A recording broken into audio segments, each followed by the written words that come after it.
നമസ്കാരം. PSC അംഗം എന്നത് അടിച്ചാൽ ഒരു ലോട്ടറി തന്നെയാണ്. PSC അംഗത്വം കിട്ടാൻ CPM നേതാവിന് ലക്ഷങ്ങൾ നൽകിയെന്ന ആരോപണം വിവാദമായിരിക്കെ ആ കസേര കിട്ടിയാൽ ലോട്ടറി അടിച്ച പോലെയാണെന്നതാണ് സത്യം. ഉയർന്ന ശമ്പളവും ആനുകൂല്യങ്ങളും പെൻഷനുമാണ് പദവിയെ ആകർഷകമാക്കുന്നത്. ഒരു PSC അംഗത്തിന് ശമ്പളമായി ലഭിക്കുന്നത് 2,42,036 രൂപയാണ്. ഇത് പോരാ എന്ന നിലപാടിലാണ് PSC ചെയർമാനും അംഗങ്ങളും എന്ന് പറഞ്ഞാൽ ആരെങ്കിലും വിശ്വസിക്കുമോ? എന്നാൽ വിശ്വസിക്കണം. അതാണ് സത്യം.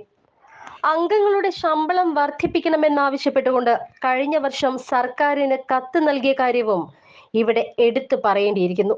2.5 ലക്ഷം രൂപ ശമ്പളത്തിന് പുറമെ ഒരു PSC അംഗത്തിന് കാർ, വീട്, യാത്രാബത്ത, 1.25 ലക്ഷം രൂപ പെൻഷൻ, ഡ്രൈവർ, കോൺഫിഡൻഷ്യൽ അസിസ്റ്റന്റ്, ഡഫേദാർ എന്നിങ്ങനെ ആനുകൂല്യങ്ങൾ വേറെയും നൽകുന്നുണ്ട്. ചെയർമാൻ ഉൾപ്പെടെ 21 അംഗങ്ങൾ. 20 അംഗങ്ങളിൽ 10 പേർ സർവീസ് രംഗത്തുള്ളവരും 10 പേർ പൊതുപ്രവർത്തന മേഖലയിൽ നിന്നുള്ളവരുമാകണമെന്നാണ് നിയമം. ചെയർമാന് 76,450 രൂപയാണ് അടിസ്ഥാന ശമ്പളം. 223% DA ഉൾപ്പെടെ 2.51 ലക്ഷം രൂപയാണ് ഖജനാവിൽ നിന്നും ശമ്പളമായി കിട്ടുക. വാഹനവും ഡ്രൈവറും യാത്രാ ചെലവും ആജീവനാന്തം ചികിത്സാ ചെലവും സർക്കാർ തന്നെ നൽകുന്നു. 70,290 രൂപയാണ് ഒരംഗത്തിന്റെ അടിസ്ഥാന ശമ്പളം. 223% കേന്ദ്ര നിരക്കിലുള്ള DAയും കൂട്ടി ആകെ ശമ്പളമായി 2,42,036 രൂപയാണ് കിട്ടുക. HRI 10,000 രൂപ, യാത്രാബത്ത 5,000 രൂപ, സ്വന്തം വാഹനത്തിലുള്ള യാത്രയ്ക്ക് കിലോമീറ്ററിന് 15 രൂപ എന്നിവയും വേറെ. വാഹനമില്ല എങ്കിൽ വാങ്ങാൻ പലിശരഹിത വായ്പ, ഡ്രൈവർക്ക് ശമ്പളം എന്നിവയും സർക്കാർ തന്നെയാണ് നൽകുന്നത്. അംഗങ്ങളുടെയും പങ്കാളിയുടെയും ചികിത്സാ ചെലവ് മൊത്തം സൗജന്യം. 6 വർഷമാണ് ഒരാളുടെ കാലാവധി. അംഗം ചെയർമാനായാൽ 6 വർഷം കൂടി തുടരുകയും ചെയ്യാം. 6 വർഷമാണ് അംഗത്വമെങ്കിലും 62 വയസ്സ് വരെ തുടർന്നു പോകാം. 6 വർഷം അംഗത്വം ലഭിച്ചവർക്ക് ശരാശരി 1.25 ലക്ഷം രൂപ വരെ പെൻഷൻ ലഭിക്കുമെന്നതും എടുത്തു പറയേണ്ടിയിരിക്കുന്നു. PSC ചെയർമാന്റെ ശമ്പളം 4 ലക്ഷം രൂപയും അംഗങ്ങളുടേത് 3.75 ലക്ഷം രൂപയുമാക്കി വർദ്ധിപ്പിക്കണമെന്നാവശ്യപ്പെട്ട് കഴിഞ്ഞ വർഷം സർക്കാരിന് കത്ത് നൽകിയിരുന്നു. ഈ ഫയൽ ഇപ്പോൾ ധനവകുപ്പിന്റെ പരിഗണനയിലാണ്. ചെയർമാന് പെൻഷൻ 2,50,000 രൂപയും അംഗങ്ങൾക്ക് 2,25,000 രൂപയുമാക്കാനുള്ള ആലോചനയും നടക്കുകയാണ്. PSC ഭരണഘടനാ സ്ഥാപനമായതിനാൽ കേന്ദ്ര നിരക്കിലുള്ള ആനുകൂല്യങ്ങൾ വേണമെന്നാണ് ആവശ്യപ്പെടുന്നത്.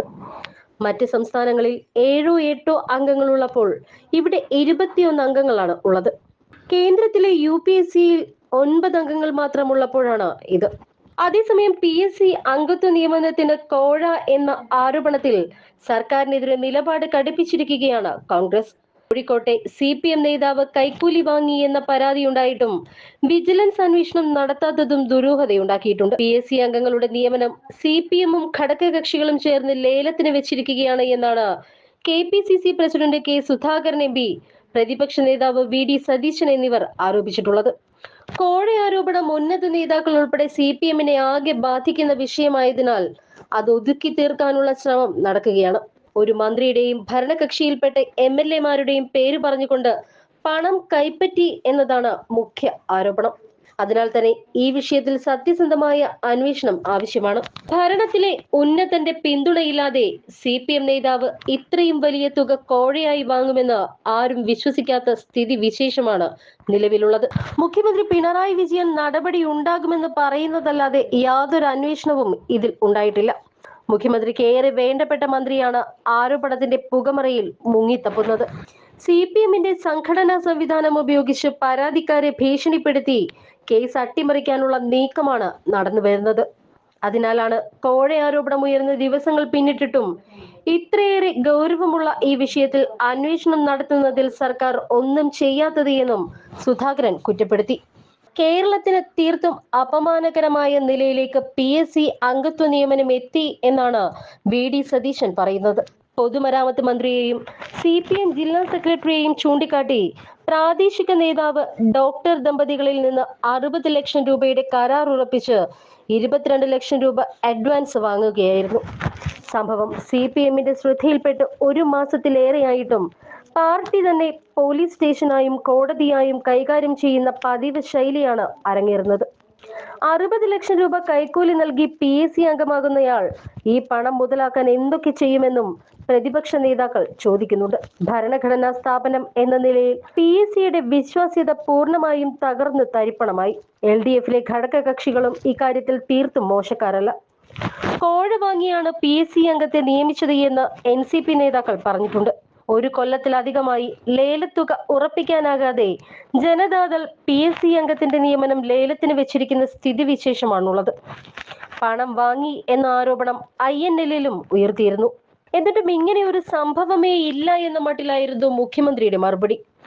പരാതി കിട്ടിയിട്ടും ഒളിപ്പിച്ചു വെച്ച മുഖ്യമന്ത്രിയും മന്ത്രിമാരും സത്യപ്രതിജ്ഞാ ലംഘനമാണ് നടത്തിയിരിക്കുന്നത് എന്നും പ്രതിപക്ഷ നേതാവ് VD സതീശൻ ആരോപിക്കുന്നുണ്ട്.